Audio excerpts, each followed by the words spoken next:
Hello everyone, সকলকে জানাই জন্মাষ্টমীর প্রীতি ও শুভেচ্ছা। আজ 26শে আগস্ট, সোমবার পড়েছে এবারে জন্মাষ্টমীর তিথি।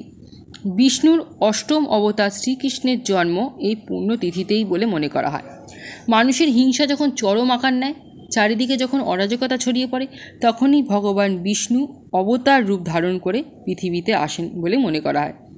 তেমনি মথুরার রাজা কংসের অত্যাচারী সীমা যখন ছাড়িয়ে যায়, তখন তারই বোনের গর্ভে জন্ম নেয় কৃষ্ণ এবং মামাকে বধ করে রক্ষা করেন পৃথিবীকে।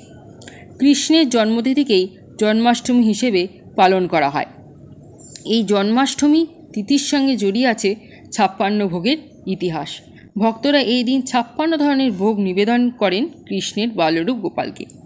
অনেকেই গোপালকে বাড়ির ছোট এবং অন্যতম সদস্য মনে করেন, কিন্তু এখন মনে প্রশ্ন আসতেই পারে, হঠাৎ 56 ভোগ কেন? বৃন্দাবনে যারা থাকতেন তারা ইন্দ্রদেবকে তুষ্ট করার জন্য বিভিন্ন ধরনের ভোগ নিবেদন করতেন, কারণ ইন্দ্র হচ্ছে বৃষ্টি এবং বজ্রের দেবতা। তার কৃপাতেই বৃষ্টিপাত হয়, আর ভালো ফসলের জন্য পর্যাপ্ত পরিমাণে বৃষ্টির দরকার। কিন্তু কৃষ্ণ বুঝেছেন গরিব চাষিদের পক্ষে এত দামি ভোগ নিবেদন করা সম্ভব নয়। তখন তিনি বৃন্দাবনের সমস্ত চাষিকে বোঝান যে যা সামর্থ্য মতন ইন্দ্রদেবকে ভোগ দেন। কিন্তু এই ঘটনার ফলে রেগে যান ইন্দ্রদেব, রাগের চোটে শুরু করেন তাণ্ডব। এর ফলে বৃন্দাবনের প্রলয় দেখা দেয়, সাধারণ মানুষের জীবন বিপন্ন হয়ে ওঠে। তখন কৃষ্ণই তাদেরকে গোবর্ধন পর্বতের দিকে যাওয়ার নির্দেশ দেন। সেখানে গিয়ে অবাক হয়ে যান বৃন্দাবনবাসীরা, দেখেন কৃষ্ণ তার কোড়ে আঙুলে এই পর্বত তুলে রেখেছেন। তখন তারা সবাই এই পর্বতের নিচে আশ্রয় নেন।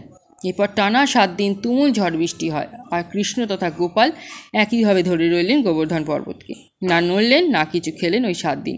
শেষ পর্যন্ত যখন ইন্দ্র থামলেন, তখন বৃন্দাবনবাসীরা তার জন্য 56 ধরনের খাবার তৈরি করলেন। ভাবছেন কেন 56? কারণ কৃষ্ণ দিনে 8 বার খেতেন আর 7 দিন অভুক্ত ছিলেন, তাই 8 × 7 56 পদ। হিন্দুদের কাছে এই দিনটি খুবই পুণ্যের। এদিন সকাল থেকেই ভক্তরা গোপালের জন্য নানান ধরনের ভোগ তৈরিতে ব্যস্ত হয়ে পড়েন। এই 56 ভোগে দেওয়া হয় বিভিন্ন ধরনের ফল, সবজি, পানীয়, মিষ্টি, নোনতা ইত্যাদি। তার সঙ্গে পছন্দের মাখন, মিছরি, ননি, সুজি, পায়েস দিয়ে থাকেন।